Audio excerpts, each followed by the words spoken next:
இப்போ கர்த்தருடைய வார்த்தைக்கு போகலாம். தேவனுடைய பிள்ளைகளே, நம்முடைய ஜபங்கள்னால, உங்களுடைய ஜபங்கள்னால குடும்பங்கள் எல்லாம் பாதுகாக்கப்பட்டு நிறைய டெஸ்டிமனிஸ் வருகிறது. அதை நினைத்து ஆண்டவரை நாங்கள் மகிமைப்படுத்துகிறோம். ஆண்டவர் ஸ்தோத்திரம். பெங்களூர், கன்னியாகுமரி போன்ற நம்முடைய அலுவலகத்தில் அநேகர் போய் ஜெபிக்கிறாங்க. அங்கேயும் கர்த்தர் அற்புதங்களை செய்கிறார். தேவனுடைய பரிசுத்தமுள்ள நாம மகிமைப்படட்டும். இந்நாட்களில் தொடர்ந்து ஜெபிக்கிறவங்களுடைய சுவாபம் பற்றி, அவங்களுடைய குணங்களை பற்றி நம்ம படித்து கொண்டே வருகிறோம். கர்த்தருக்கு ஸ்தோத்திரம். இந்த நெகேமியாவை பற்றி நிறைய பாடங்களை நம்ம படிச்சிட்டோம். அதை நினைத்து நான் ஆண்டவருக்கு மகிமையை செலுத்துகிறேன்.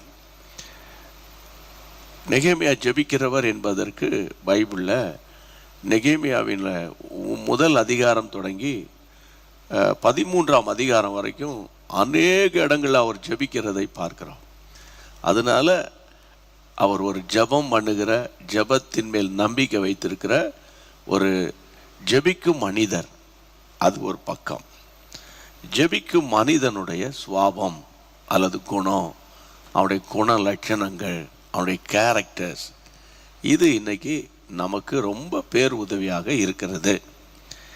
நீங்கள் எல்லாரும் இன்னைக்கு நெகேமியாவின் புத்தகம் 13ஆம் அதிகாரத்தை திறந்து வைத்துக் கொள்ளலாம்.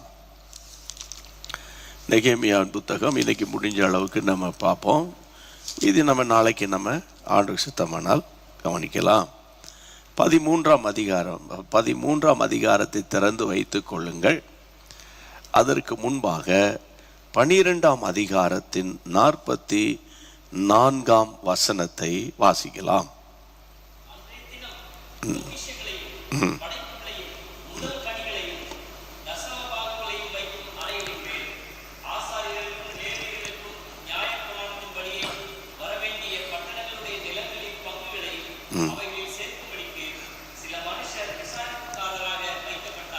சில மனுஷர் விசாரிப்புக்காரராக வைக்கப்பட்டார்கள். ஊழியம் செய்து நிற்கிற ஆசாரியர்களும், ஆசாரியர் மேலும் லேவியர் மேலும் யூதா மனிதர்கள் சந்தோஷமாயிருந்தார்கள்.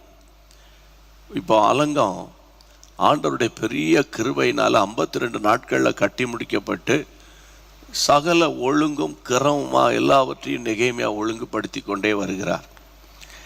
ஊழியம் செய்து நிற்கிற ஆசாரியர்கள், லேவியர்கள், அந்த யூத மனிதர் எல்லாரும் அவங்க மேலே ஊழியக்காரர்களும் விசுவாசிகளும் ரொம்ப சந்தோஷமாக இருக்கிற ஒரு நாட்கள். ஆமாம், கர்த்தர் ஒரு பெரிய மாற்றத்தை நம்ம எருசலேம் பட்டணத்தில் செய்து விட்டார். நம்ம மகா தீங்கையும் நிந்தையும் அனுபவித்து கொண்டிருந்த காலம் மாறிட்டு நம்முடைய நிலைக்கால்களெல்லாம் சுட்டரிக்கப்பட்டதை திரும்ப ரீபில்ட் பண்ணி ஒரு நெகேமியாவை கொண்டு கர்த்தர் இவ்வளோ பெரிய காரியத்தை செய்து விட்டார் என்று லேவியர், ஆசாரியர் மகிமையான ஊழியத்தை செய்து வரும்போது அந்த லேவியர் மேலும் ஆசாரியர் மேலும் யூதா மனுஷர்கள் ரொம்ப சந்தோஷமாக இருக்கிறாங்க. இப்போ சந்தோஷமான ஒரு நாட்கள், இப்படி சொல்கிறேன், இளைப்பாறுகிற ஒரு நாட்கள், போராட்டத்தின் காலம் முடிந்த ஒரு நாட்கள், இப்படி சொல்கிறேன், வசதியான நாட்களுக்குள்ளே திரும்பிட்டாங்க, கொஞ்சம் செட்டில் ஆயிட்டாங்க. நமக்கு ஏற்ற மாதிரி, இந்த காலத்துக்கு ஏற்ற மாதிரி உங்களோட பேசுகிறேன். கடந்த கால நெருக்கம், போராட்டம் ஒன்றும் காணும், எல்லாம் ரொம்ப செட்டில் ஆயிட்டாங்க. உபத்திரவத்தின் காலம், சிறையிருப்பை இப்போ கிடையாது. ஆண்டவர் சிறையிருப்பிலிருந்து தம்முடைய ஜனத்தை வெளியே கொண்டு வந்துட்டார். அதனால் அங்கே சந்தோஷமாக இருந்தாங்க. இதை கேட்குற நமக்கு ரொம்ப சந்தோஷமாக இருக்குது. ஆனால் இப்போ தான் நான் முக்கியமான ஒரு காரியத்தை பேச போகிறேன். அன்று மட்டுமல்ல, இந்த கடைசி நாட்களிலும் கூட உபத்திரவ காலத்தில் ஆண்டவரை உபத்திரவப்படுத்துவோம். ராத்திரியும் பகலும் போராடி, ஃபாஸ்டிங் ப்ரேயர், அதிகாலை ஜபம், இரவு ஜபத்தில் எழுதி வச்சு போராடி, குடும்ப ஜபம், ஒவ்வொரு காரியத்துக்காக ஜெபிங்கன்னு சொல்லி போராடுவோம். எப்போ பார்த்தாலும் ஜபம் பண்ணணும், ஜெபிக்கணுங்கிற எண்ணம் இருந்துக்கிட்டே இருக்குது. ஆனால் காரியங்கள் மாறுதலாக முடிஞ்சு கொஞ்சம் செட்டில் ஆனோடனே இன்னைக்கு மீட்டிங் அட்டன் பண்ணிங்களா, இன்னைக்கு இன்னைக்கு சொந்தக்காரர் வந்துட்டாங்க பார்த்தீங்களா, அதனால் அங்கே போயிட்டேன் பார்த்தீங்களா, இங்கே போயிட்டேன் பார்த்தீங்களா. அதாவது அப்போது நீங்கள் போகக்கூடாதுன்னு சொல்கிறீங்களா? நல்லா புரிஞ்சுக்கிடணும். சில தேவ பிள்ளைகளை பார்த்தா 1000 பிரச்சனை இருந்தாலும் அன்றைக்கி சண்டே சர்வீஸை மிஸ் பண்ண மாட்டாங்க. யாரோ வந்துட்டா கூட அவங்களையும் கூட்டிகிட்டு வாங்க ஆராதனைக்கு போயிட்டு வந்துடுவோம் அப்படின்னு செய்கிற விசுவாசிகள் இருக்கிறாங்க. சொந்தக்காரன் வந்துட்டாங்கன்னு ஆலயத்துக்கு போகாமல் வீட்டுக்குள்ளே முடங்கிற சொந்தக்காரன் வந்தால் வீட்டில் இருக்க வேண்டியதானே, ஏன் சிக்கன் கடைக்கு போகிற, இருக்கிறத அவங்களுக்கு சாப்பாடு செஞ்சு வைக்க வேண்டியது தானே. அதாவது நம்முடைய இருதயத்தின் நினைவு, இருதயத்தின் நிறைவு, அதுதான் ரொம்ப முக்கியம். இப்போ நம்ம ஒரே வார்த்தையை சொன்னால், கடினமான காலத்தில் கர்த்தரை தேடுறோம், இளைப்பாறுதலின் நாட்களில் அந்த தேடுறோம் முடிஞ்சா இல்லை நான் பார்த்துக்கலாம் அப்புறம், அந்த மாதிரி ஒரு எண்ணம் வருது. அதுக்காக தான் இன்றைக்கி இந்த செய்தியை நான் உங்களுக்கு கொண்டு வந்திருக்கேன். எல்லாம் சந்தோஷமாக இருக்கிற காலம், நிந்தையெல்லாம் புரட்டப்பட்டாச்சு, புதிய கட்டடங்கள் கட்டப்பட்டாச்சு, சூழ்நிலையெல்லாம் மாறிட்டு ஆண்டவர் எங்களை இவ்வளோ ஆசீர்வதித்தார். கர்த்தருடைய பரிசுத்த நாமத்துக்கு ஸ்தோத்திரம் சொல்லியாச்சு. 13ஆம் அதிகாரம் முதல் வசனம் வாசியுங்கள். அன்றைய தினம் ஜனங்கள் கேட்க மோசேயின் புத்தகத்தை எடுத்து வாசித்தார்கள். நல்ல கவனிங்க. சந்தோஷமா இருக்கிற நேரத்தில் இப்போ பைபிள் ரீடிங், இப்போ எல்லாம் நல்ல சந்தோஷமா இருங்க, எல்லாம் ஸ்தோத்திரம். ஆனால் இப்போ நம்ம பைபிள் வாசிக்கிற நேரம், நம்ம பைபிள் வாசிக்கலாம்னு சொல்லி மோசேயினுடைய புத்தகத்தை எடுத்து வாசிக்கிறாங்க. அதில் என்ன சொல்லியிருக்கு வாசிங்க. அதிலே அம்மோனியரும் மோவாபியரும் இஸ்ரவேல் புத்திரருக்கு அப்பமும் தண்ணீரும் கொடுக்க எதிர்கொண்டு வராமல் அவர்களை சபிக்க அவர்களுக்கு விரோதமாய் பீலேயாமை கூலி பொருத்தி கொண்டபடியால் அவர்கள் என்றைக்கும் அந்த சாபத்தை ஆசீர்வாதமாக திருப்பின எங்கள் தேவனுடைய சபைக்கு உட்படலாகாது. ஆசீர்வாதமான வசனத்தை பாருங்க, திருப்பின எங்கள் தேவனுடைய சபைக்குள்ள வந்துடக்கூடாது என்று எழுதியிருக்க கண்டார்கள். 3ஆம் வசனம் வாசிங்க. ஆகையால் அவர்கள் அந்த கட்டளையை கேட்டபோது பல ஜாதியான ஜனங்களை எல்லாம் இஸ்ரவேலை விட்டு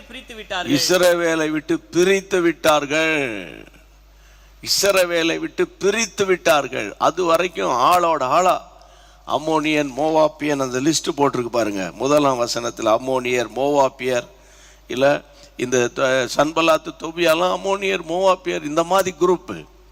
ஆனால் தேவனுடைய பிள்ளைகளே, இவங்க நல்ல காலத்தில் ஆண்டவர் சமாதானத்தின் நாட்களை கட்டளையிட்ட போது இந்த யூதர்களுக்குள்ள இப்படிப்பட்ட சத்துருக்களும் உள்ள நுழைஞ்சி இருக்கிறாங்க. ஆனால் ஒருத்தன் கண்ணுக்கும் அது தெரிய மாட்டேங்க.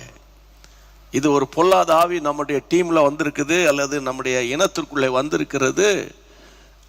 கர்த்தருடைய பிள்ளைகளே, அது அவங்களுக்கு தெரியல.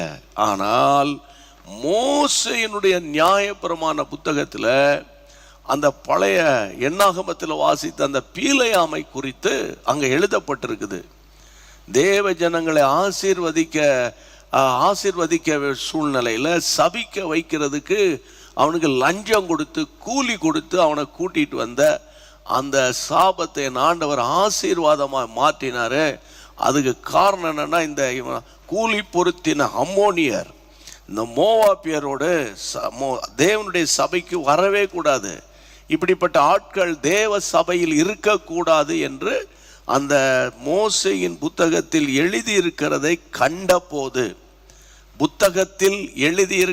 கண்டபோது அண்டர்லைன் பண்ணுங்க, மோசேயின் புத்தகத்தில் எழுதியிருக்கிறதை கண்டபோது அந்த கட்டளையை கேட்ட உடனே பல ஜாதியான ஜனங்களை எல்லாம் இஸ்ரவேலை விட்டு பிரித்து விட்டார்கள். அப்போ இந்த புத்தகத்தை மட்டும் வாசிக்காம இருந்தா, இந்த புத்தகத்தை வாசிக்காம இருக்கிற வரைக்கும் ஆளோட ஆளாக இப்போ நம்ம எல்லாரும் தோத்துறோம் எல்லாரும் தோத்துறோம். ஐயா தோத்துறோம் ஐயா, praise lord brother, praise lord sister, எல்லாமே பிரைஸ் லார்ட் தான். இப்போ நாங்கள்லாம் முந்தின அந்த 30 வருஷத்துக்கு முன்னால் ரட்சிக்கப்பட்ட போது பிரைஸ் லார்ட் சொல்கிறது எல்லாரும் சொல்ல மாட்டாங்க. அந்த ப்ரைஸிங்கை தெரிஞ்சவன் தான் பிரைஸ் லார்ட் சொல்லுவான். இல்லைன்னா தோத்துறோம். பொதுவாக நம்ம கிறிஸ்தவ சமுதாயத்தில் தோத்துறையா, தோத்துறோம் பிரதர், தோத்துறையா, தோத்துறாக்கா, தோத்துறான்னு இப்படியே போயிடுவோம். ஆனால் இப்போ எல்லாமே பிரைஸ் லார்ட் தான். ஃபோன் எடுத்தால் எல்லாமே பிரைஸ் லார்ட் தான். Praise lord. நீங்கள் நல்லா கவனிக்க வேண்டிய சத்தியத்தை உங்களோடு பேசுகிறேன். இந்த 13ஆம் அதிகாரத்தை நீங்கள் ஒரு 10 முறையாவது வாசிக்கணும். இப்போ சந்தோஷமாக இருக்கிற நாட்களில் தேவன் நமக்குள்ளே சத்துரு நுழைந்திருக்கிறானா என்பதை அடையாளம் காட்ட விரும்புகிறார். மோசேயின் புத்தகம் எடுத்து வாசிக்கிறாங்க பாருங்க. அப்போ அந்த வார்த்தையை வாசிக்கும் போது தான் அடாடா, நம்ம சுற்றி அம்மோனியன் இருக்கிறான், மோவாப்பியன் இருக்கிறான், சன்பலாத்து கிடக்கிறான், அவன் டீம் எல்லாம் உள்ளே இருக்குதே, இவனையும் வச்சுக்கிட்டு இருக்கிறாமே அப்படின்னு அவங்களுக்கு தெரியல. அப்போ அங்கே வாசிக்கிற ஒரு ஆள் வேணும், அந்த வசனத்தை சொல்றதுக்கு ஒரு ஆள் வேணும் அங்கே. அப்போதான் அங்கே ஒரு சுத்திகரிப்பு நடக்குது. 3ஆம் வசனத்தில் ஜனங்களை எல்லாம் இஸ்ரவேலை விட்டு பிரித்து விட்டார்கள். இஸ்ரவேல் ஜனங்கள் அந்நிய ஜாதியோடு கலவாமல் இருப்பார்கள் என்று வேதம் சொல்லுகிறது. என் ஜனங்கள் தனித்து வாசம் பண்ணுவார்கள். அப்படிதான் பைபிளில் வாசிக்கிறோம். தனித்து வாசம் பண்ணுவார்கள். அவிசுவாசிக்கும் விசுவாசிக்கும் சம்பந்தமே இருக்கக்கூடாது. இன்னைக்கு நிறைய வாலிப பிள்ளைகள் ரொம்ப ஜாக்கிரதையாக, அந்த வாலிப பிள்ளைகளுடைய பெற்றோர்களுக்கு சொல்றேன், போராடி திறப்பில நின்றாதான் இன்றைக்கு பிள்ளைகளை நம்ம கர்த்தருக்குள்ள கொண்டு வர முடியும்ங்கிற ஒரு பயங்கரமான கடைசி கால யுத்தம் நடந்துகிட்டு இருக்கு. நீங்க எங்ககிட்ட ஜெபிச்சுக்கோங்க, வேண்டிக்கோங்கன்னு எங்ககிட்ட சொல்லிட்டு நீங்க 3 வேளை மீனை பொரிச்சு, கருவாடை பொரிச்சு, அதை பொரிச்சு சாப்பிட்டுக்கிட்டு நீங்க ஜெபத்துல நீங்க குறைவுபட்டுட்டீங்கன்னா உங்களுக்குள்ளே நுழைகிற சாத்தானை அடையாளம் கண்டுபிடிக்க முடியாது. அதனால நீங்க பைபிளை எடுத்து வாசித்து ஜெபிக்க பழகுங்க. சொன்னதையே சொல்லி சொல்லி சொல்லி அழுது புலம்பிக்கிட்டு கிடக்காம வேத வசனத்தை நீங்க கையில் எடுத்து ஜெபிச்சு பாருங்க. வசனத்தை சொல்லி, வசனத்துல இப்படி இருக்கே அங்க பாருங்க. அவங்க மோசேயின் புத்தகத்தை எடுத்து வாசிக்கும் போது மோசேயின் புத்தகத்தில் சொல்லி இருக்குது, இந்த பீலையாமன் ஒரு பயலை கொண்டு வந்து அவனுக்கு கூலியை கொடுத்து தேவ ஜனங்களை சபிக்க வைத்தான். ஆனா அப்படிப்பட்ட ஒரு குரூப்பு தேவனுடைய சபைக்கு உள்ள வந்துடக்கூடாது அப்படின்னு அன்னைக்கே எழுதி வைத்த அந்த வார்த்தையை அவங்க வாசித்ததுனால தான் 3ஆம் வசனத்துல அந்த பல ஜாதியான ஜனங்களை எல்லாம் இஸ்ரவேலை விட்டு பிரித்து விட்டுட்டாங்களாம். அப்போ இந்த நாட்கள்ல இதை எப்படி நம்ம எடுக்கணும்? அது நியாயப்பிரமாண காலம் இல்லையா? நீங்களும் நான் இருக்கிறது புது உடன்படிக்கையின் காலம். இயேசுவின் இரத்தத்தினால கழுவப்பட்டாச்சுன்னா நம்ம கர்த்தர் புது மனுஷனாக இருக்கிறோம், புது மனுஷியாக இருக்கிறோம். சும்மா வியாதி சுகமானதுனால தோத்திரன்கிட்டு இருக்காதீங்க. இயேசுவின் இரத்தத்தினால நீங்க கழுவப்படணும். அதுதான் ரொம்ப முக்கியம். இயேசுவின் இரத்தத்தினால கழுவப்பட்டுட்டீங்கன்னா உங்களுக்குள்ளே மனம் திரும்புதல் வந்துடும். யார் கூட சண்டை போட்டுக்கிட்டு, யார் கூட நீ விரோதமாக பேசிக்கிட்டு, கேட்காம விடமாட்டேன், பார்க்காம விடமாட்டேன் சொன்னவங்ககிட்டலாம் சாரி, ஆண்டவர் என்னை இரத்தத்தால் கழுவிட்டாரு, இப்போ எனக்குள்ள ஒரு மனம் திரும்புதல் வந்திருக்குது அப்படின்னு நீங்க ஒப்பரவாயிரணும். அதுதான் சரியான மனம் திரும்புதல், சரியான மனம் திரும்புதல்.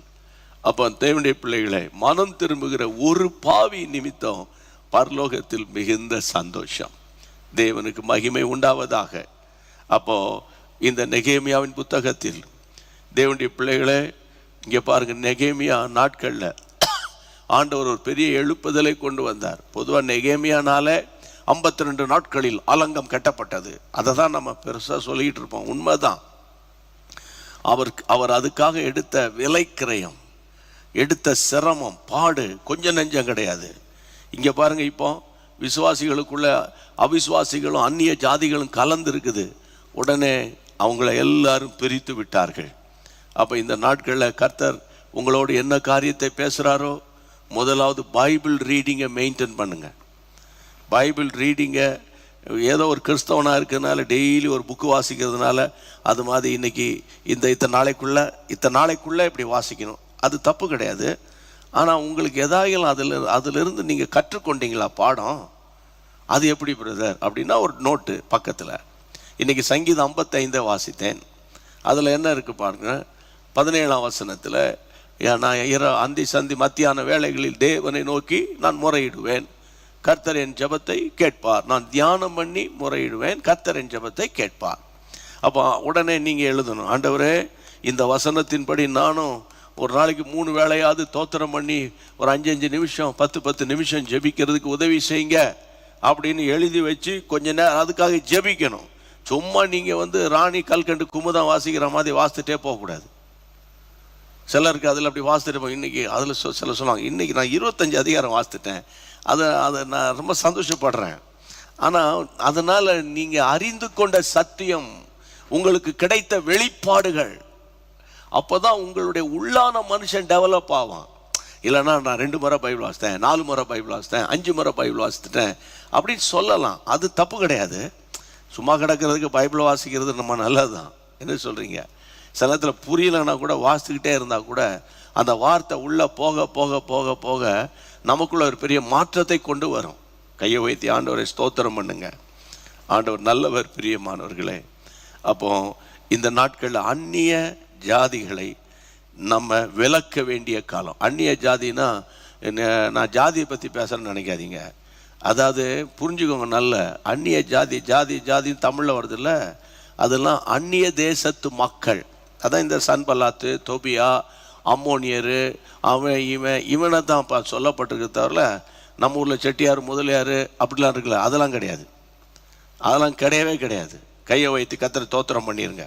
இயேசுவின் நாமத்தினால ஒருமனப்பட்டு ஜெபம் பண்ணுவோம். ஆண்டவரே, அந்நிய ஆவிகள் எங்கள் எல்லைக்குள் வரக்கூடாது.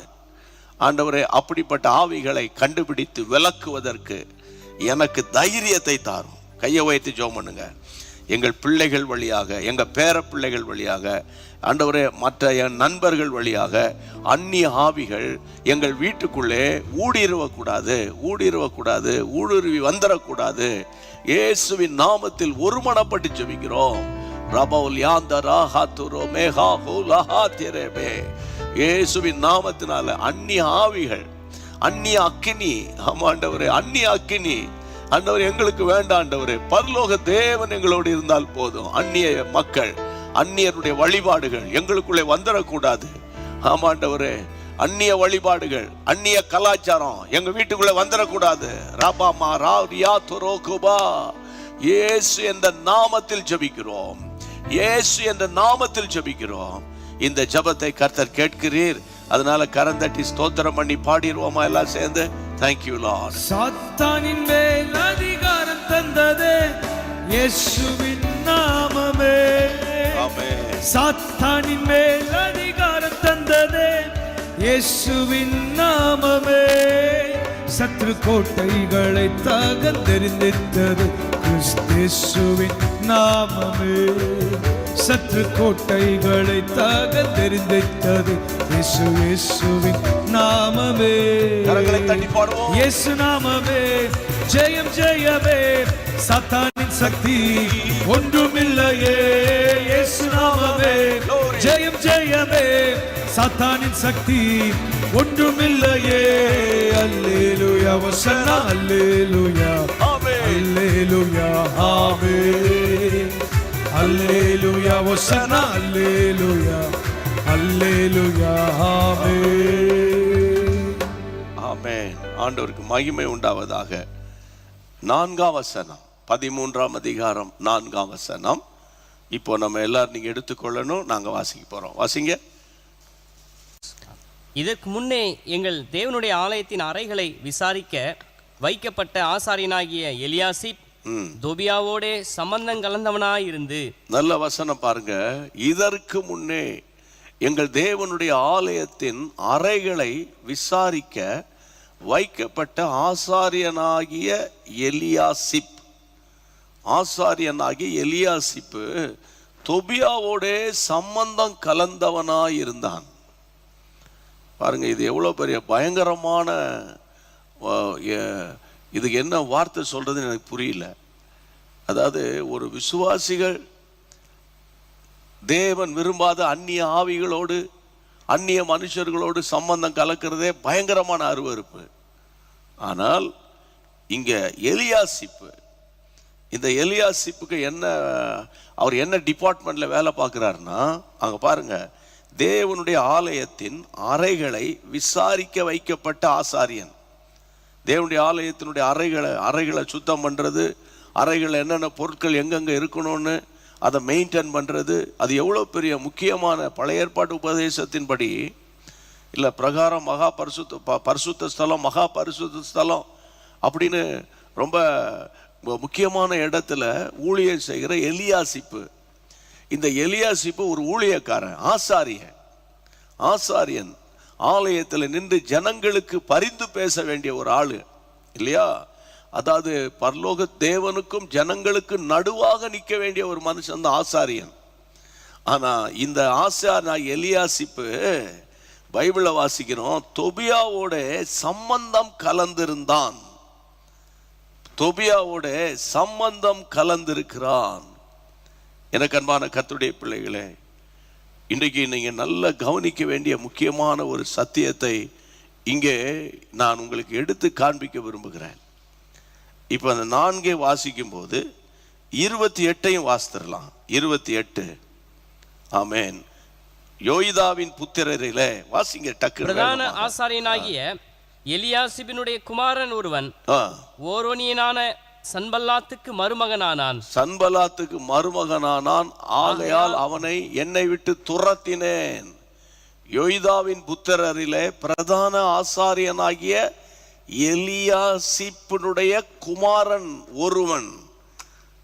எலியாசிப்பு நல்ல கவனிங்க, தொபியாவோட அவருக்கு அவர் ரகசியமான ஒரு தொடர்பு வச்சிருக்காரு. தொபியா தேவனுக்கு விரோதமான கூட்டம், இந்த சன்பலாத்து தொபியா, அங்க அவர் அப்படி வச்சிருக்காரு. இங்க எலியாசிப்பினுடைய குமாரன் ஆகிய ஒருவன் சன்பலாத்துக்கு மருமகன் ஆயிட்டான். சன்பலாத்து வீட்டுல பொண்ணு எடுத்துட்டாயா? அருவருப்பான காரியங்கள். இன்றைக்கு கர்த்தருடைய நாமத்தினால பிசாசு நிறைய வீடுகளுக்குள்ள நுழையிறதுக்கு பல முனை தாக்குதல் நடத்துவான். இதுல நீங்க ரொம்ப ஜாக்கிரதையா இருக்க வேண்டிய காலம், ஜாக்கிரதையா இருக்க வேண்டிய ஒரு காலம், தெளிந்த புத்தி உள்ளவர்களா இருக்க வேண்டிய காலம். நாங்க உங்களுக்காக ஜெபிக்கிறோம் உண்மை. ஆனா கர்த்தருடைய பிள்ளைகளே, உங்க பிள்ளைகளுக்காக நீங்க, உங்கள் புருஷனுக்காக நீங்க, உங்கள் மனைவிக்காக நீங்க ஜெபிக்கிற அந்த ஜெபம் ரொம்ப ஒரு வலிமையான ஜெபமாக இருக்க வேண்டும் அல்லவா? அப்போ எங்ககிட்டயே ஜெப குறிப்பை எழுதி அனுப்பிக்கிட்டு எங்களை கூப்பிட்டு ஜெபிக்க சொல்லிக்கிட்டு, நான் உங்ககிட்ட ஜெபிக்க சொன்னேன் அப்படின்னு எங்களை மந்திரவாதியாகவோ அல்லது எங்களை மாய வித்தைக்காரனாகவோ நீங்க ஜோடிக்க கூடாது. நாம் எல்லாரும் இணைந்து ஜெபம் பண்ணணும். அதுதான் உங்களை தினந்தோறும் ஜெபிக்க வைக்கிற 2.5 வருஷமா. இங்க பாருங்க ஐயா, எலியாசிப்பு தேவனுடைய அறைகளை விசாரிக்கக்கூடிய ஒரு ஆசாரியன். அவன் வசனம் சொல்லுகிறது, இந்த எலியாசிப்பு தொபியாவோட சம்பந்தம் கலந்துட்டான். ஆனா அந்த எலியாசின் குமாரலில் ஒருவன் பைபிள வாசிக்கிறோம் சன்பலாத்துக்கு மருமகனா மாறிவிட்டான்.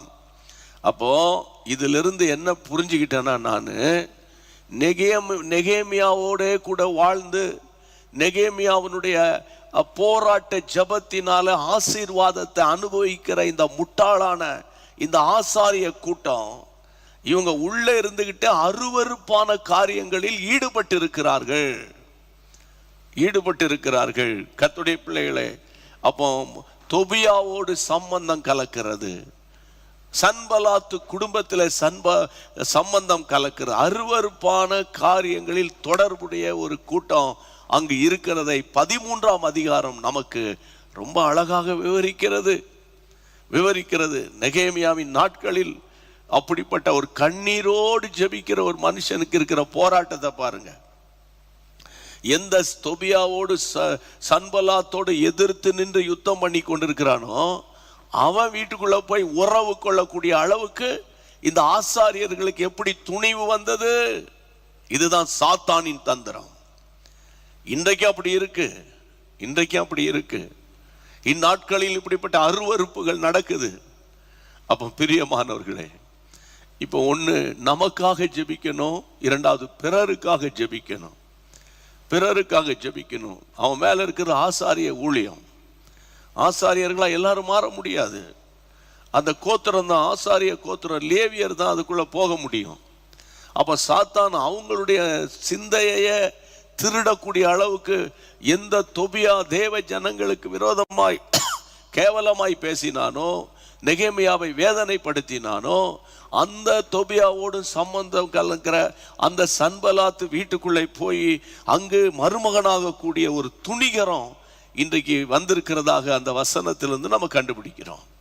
அப்போ இந்த நாட்களில் பிசாசு நிறைய வீட்டை கேவலப்படுத்துவதற்காக, நிறைய விசுவாசிகளை சஞ்சலப்படுத்துவதற்காக அவன் ஏகப்படுகிற அந்த அக்னி ஆஸ்திரங்களை எதிர்த்து ஜெபம் பண்ணுங்க. எல்லாரும் கைகளை உயர்த்தி, ஆமாண்டவரே, என்றைக்கு நாங்கள் ரட்சிக்கப்பட்டு உம்முடைய பிள்ளையாய் மாறினோமோ ரொம்ப சின்சியரா ஜெபம் பண்ணுங்க.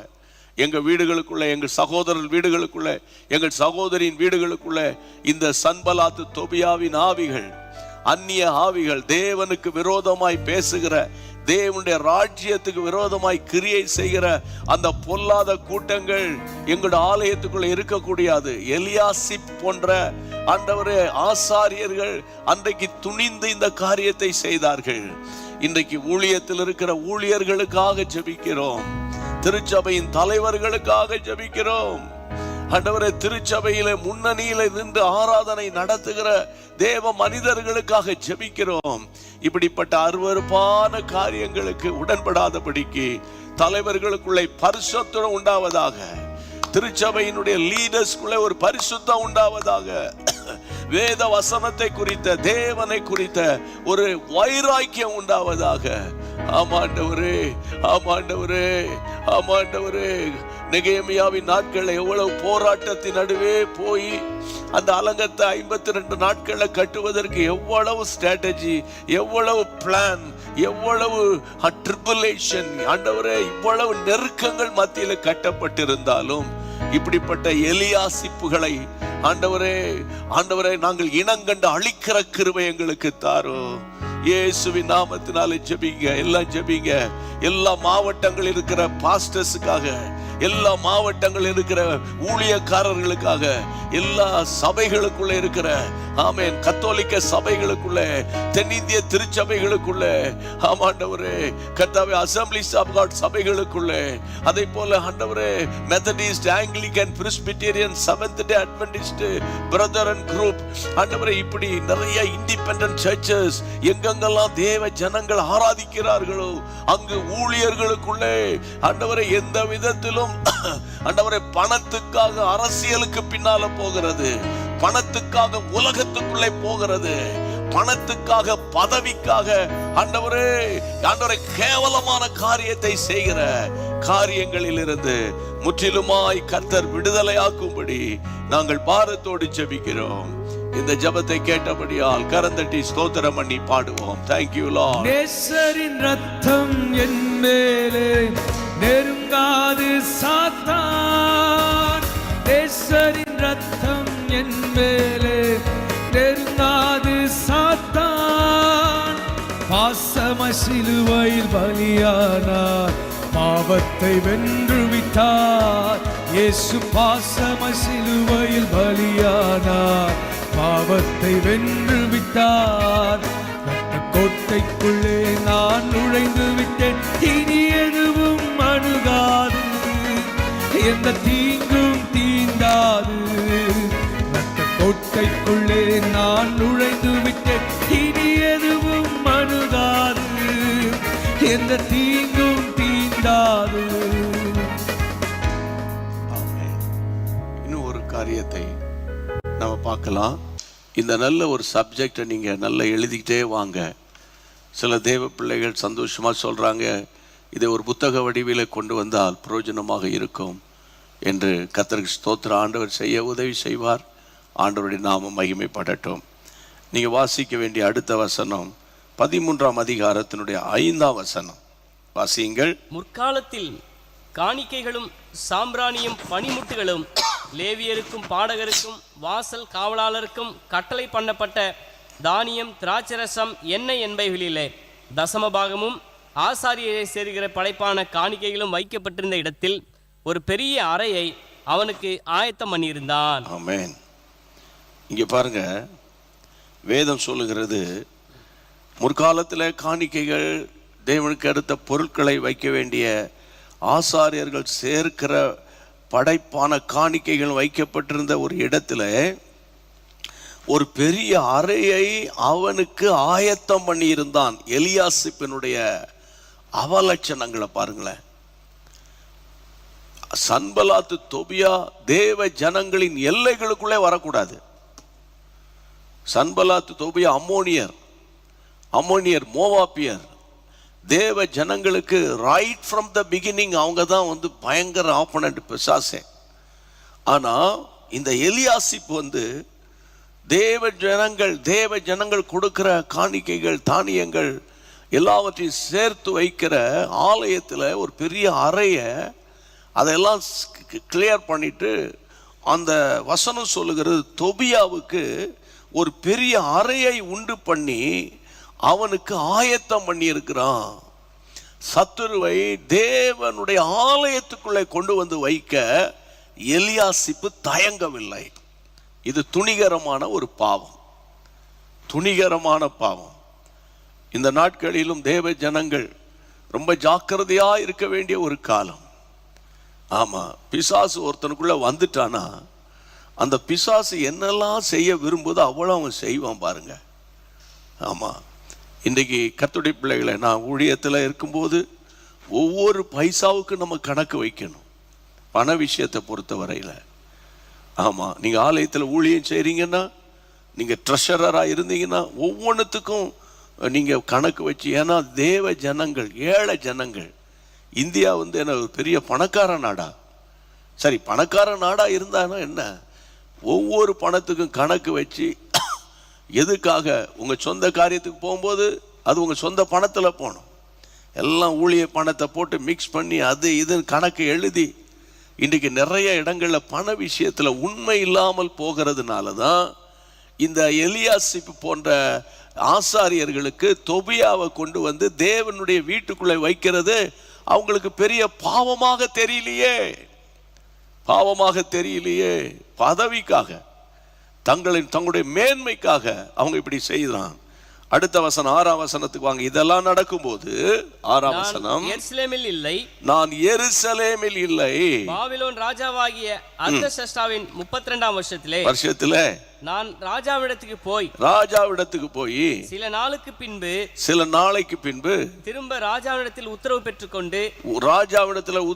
பெற்றுக்கொண்டு எருசலேமுக்கு வந்தேன். நல்ல கவனிங்க, அவர் ஏற்கனவே இத்தனை நாள் ஆகும், நான் போயிட்டு வரேன் அப்படின்னு சொல்லிட்டு வந்தார். இப்ப வந்தா அவருடைய காரியங்கள் எல்லாம் சொல்லிட்டு திரும்ப எருசலேமுக்கு வர்றதுக்காக கொஞ்ச காலம் நெகேமியா, நல்ல கவனிங்க, நெகேமியா எருசலேமில் இல்லாத காலத்துல தான் இந்த அட்டகாசத்தை எலியாசிப் பண்றான்.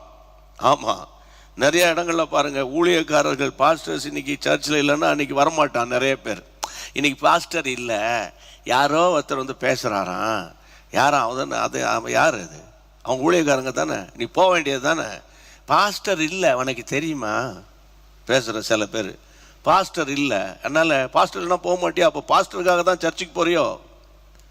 பாஸ்டருக்காக சர்ச்சுக்கு போறியா? ஆண்டவருக்காக சர்ச்சுக்கு போறியா தம்பி? இன்றைக்கு பார்த்தீங்கன்னா, இன்றைக்கு எழுப்புதல் வர்றதுக்கு அவங்களால் தான், இவங்களால் தான், அவங்க வந்துட்டாங்க, இவங்க போயிட்டாங்க, அதெல்லாம் கிடையாது. உள்ளே இருக்கிற பொல்லாத ஆவியை துரத்தணும்.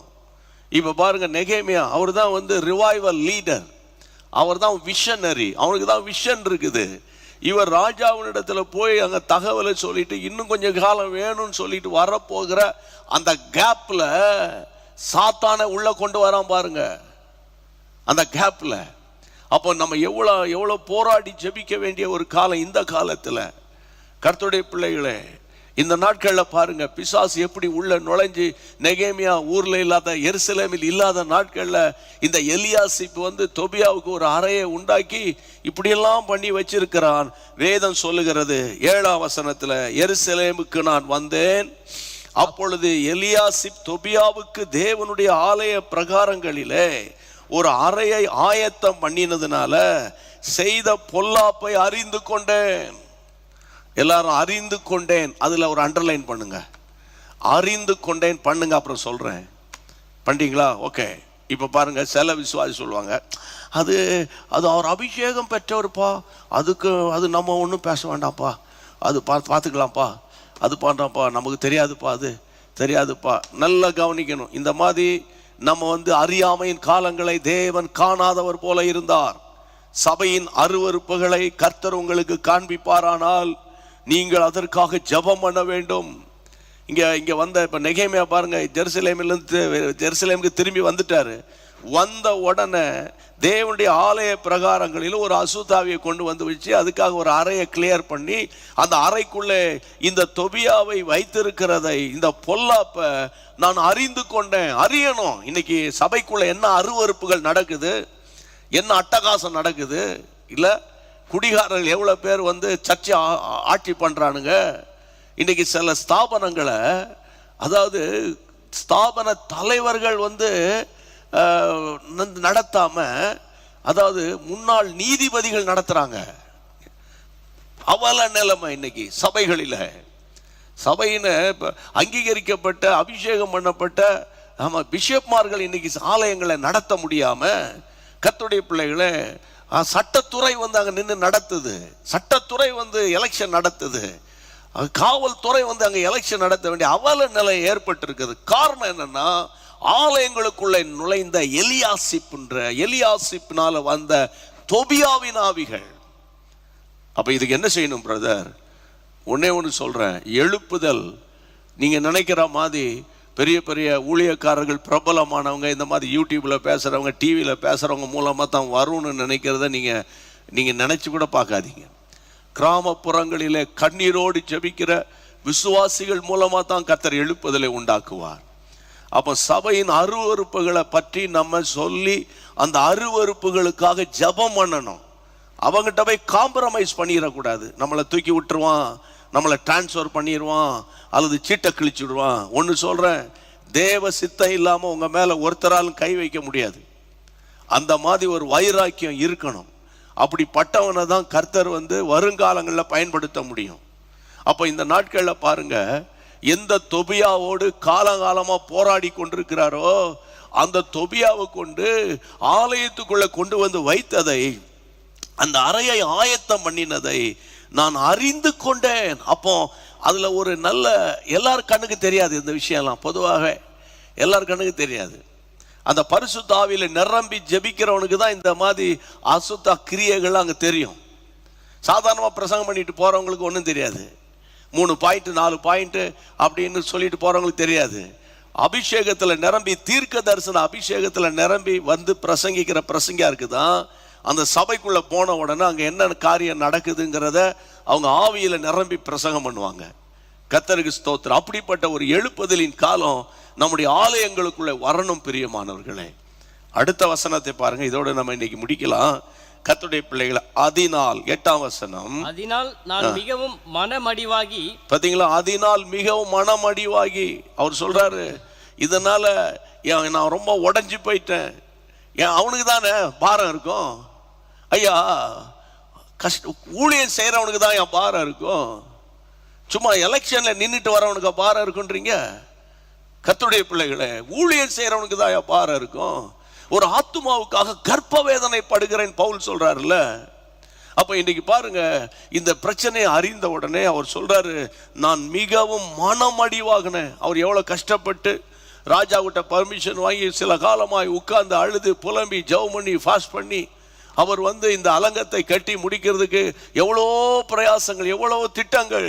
ஆனா அந்த அந்த சந்தோஷமான நேரத்தில் இந்த பொல்லாத தொபியாவை கொண்டு உள்ள வச்சிருக்கிறானே, அது எவ்வளவு ஒரு வேதனை, ஒரு வேதனையான ஒரு சூழ்நிலையில மனம் அடிவாகி, அப்புறம் தொபியாவின் வீட்டு தட்டு முட்டுக்களை எல்லாம் அந்த அறையிலிருந்து வெளியே எறிந்து விட்டேன். அவர் ஒரு 10 பேரை கூப்பிட்டு, எப்பா இந்த பாத்திரத்தெல்லாம் தூக்கி வெளியே வீசுங்கடான்னா வீசியிருப்பான். அவராக போய் இறங்கி கிரியை செய்கிறார். That is called original revival. அதுக்கு பேர் தான் ஒரு சரியான உண்மையான ஒரு எழுப்புதல்.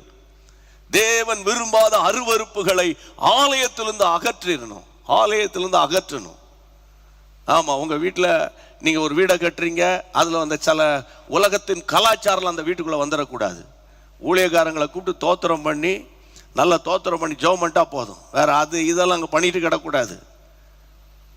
உலக மனுஷனுக்கு நமக்கு ஒரு வித்தியாசம் கிடக்குது.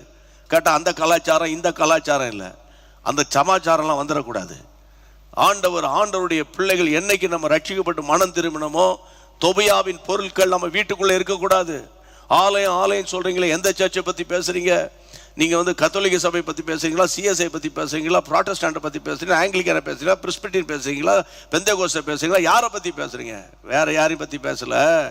நீங்களே தேவனுடைய ஆலயமா இருக்கிறீர்கள் என்றும் தேவனுடைய ஆவி உங்களில் வாசமா இருக்கிறார் என்றும் அறியீர்களா? நீங்களே அந்த ஆலயம். இன்றைக்கு ஆண்டவர் பேசுகிற சத்தியம் என்னன்னா, தேவன் விரும்பாத தொபியாவின் பொருட்கள் நம்முடைய சிந்தைக்குள்ள இருக்கக்கூடாது. காம்ப்ரமைசிங் ஸ்பிரிட் அது நம்முடைய உள்ளத்துக்குள்ள வந்துடக்கூடாது, வீட்டுக்குள்ளே வந்துடக்கூடாது, நம்முடைய பிள்ளைகளுக்குள்ள வந்துடக்கூடாது. எல்லார் கைகளை வைத்து ஜெபம் பண்ணுவோம். இயேசுவின் நாமத்தினால ரிபா மஹாந்துரு ஹூலா பஹாதா ரபஹாதா தொபியாவின் பொருட்களை வீட்டு தட்டு முட்டுக்கெல்லாம் கொண்டு வந்து வீட்டுக்குள்ள இருந்து அவன் அந்த அறைக்குள்ள வச்சுட்டான். ஆனால் இவர் எவ்வளவு வேதனையா இருந்தார். அவராகவே போய் அவைகளெல்லாம் தூக்கி வெளியே எறிகிறார். ஆமென், ஆமென். அப்போ நெகேமியா எவ்வளவு ஒரு பாரம் உள்ள ஒரு மனிதன், ஒரு வைராக்கியம் உள்ள ஒரு மனிதன். Praise god. எந்த அருவருப்பும் உங்க வீட்டுக்குள்ள வந்துடக்கூடாது. ஆலயத்தில் உள்ள பொருட்கள் ஆலயத்துல தான் இருக்கணும். ஆலயத்தில் இருக்கிற ஒரு பைசா உங்க வீட்டுக்குள்ள வரக்கூடாது. கர்த்தர் கணக்கு கேட்பார். ஆமென். கர்த்தர் கணக்கு கேட்பார். அதே போல நம்முடைய ஆலயம், நம்முடைய சரீரமாகிய ஆலயம் பரிசுத்தமா இருக்கிறது. ஆண்டவரே, எங்களை சுத்திகரியும் அப்பா, எங்களை சுத்திகரியும் அப்பா, இந்நாட்களை எங்களை சுத்திகரியும் அப்பா. கைகளை உயர்த்தி இயேசுவே, இயேசுவே சுத்தி. அந்நிய ஜாதிகள் உள்ளே நுழையக்கூடாது. தொபியாவோடு சம்பந்தம் வேண்டாம். ஆண்டவரே, ஆண்டவரே, ஆலயத்துக்கு வெளியே ஆண்டவர் அந்நிய பாளையத்தில் இருக்க வேண்டிய தொபியாவின் பொருட்கள் ஆலயத்துக்குள்ள வந்து அவனுக்கு ஒரு அறையை கொண்டு வச்சுட்டானப்பா.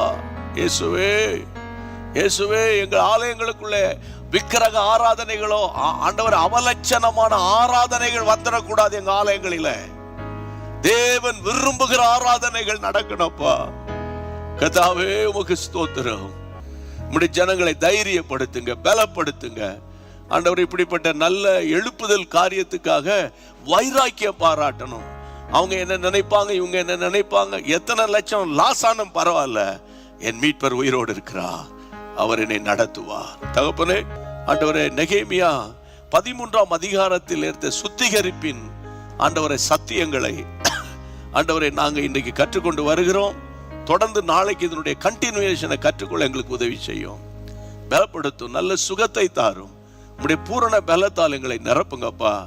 என்னோடு இணைந்து ஜெபிக்கிற அத்தனை ஆயிரங்களை கர்த்தர் ஆசீர்வதிங்கப்பா.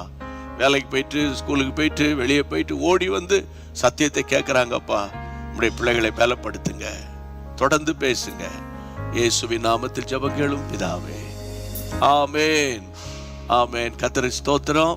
உங்கள் பலவீனங்கள், உங்கள் வியாதிகள், கஷ்டங்கள் எல்லாவற்றுக்காக நாங்கள் ஜெபம் பண்ணிட்டே இருக்கிறோம். ஜெப குறிப்புகளை மறக்காம நீங்க 2 திரையில காண்கிற எண்களுக்கு வாட்ஸ்அப்ல அனுப்புங்க. நினைத்து ஸ்தோத்திரம் பண்ணிட்டு, அடுத்தது உங்க பிள்ளைகளை நினைத்து ஸ்தோத்திரம் பண்ணிட்டு, அதுக்கப்புறம் எங்களை நினைச்சு நீங்க ஸ்தோத்திரம் பண்ணுங்க. மீடியா டீம், வொர்ஷிப் டீம் எல்லார் மேலேயும் பாதுகாப்பு இருக்கட்டும். தேவன் நடத்துவார். எல்லாரும் இணைந்து சொல்லலாமா? என் ஆத்துமாவே கர்த்தரை ஸ்தோத்திரி, என் முழு உள்ளமே அவருடைய பரிசுத்த நாமத்தை ஸ்தோத்திரி. என் ஆத்துமாவே கர்த்தரை ஸ்தோத்திரி, கர்த்தர் செய்த சகல உபகாரங்களை மறவாதே. ஆமென்.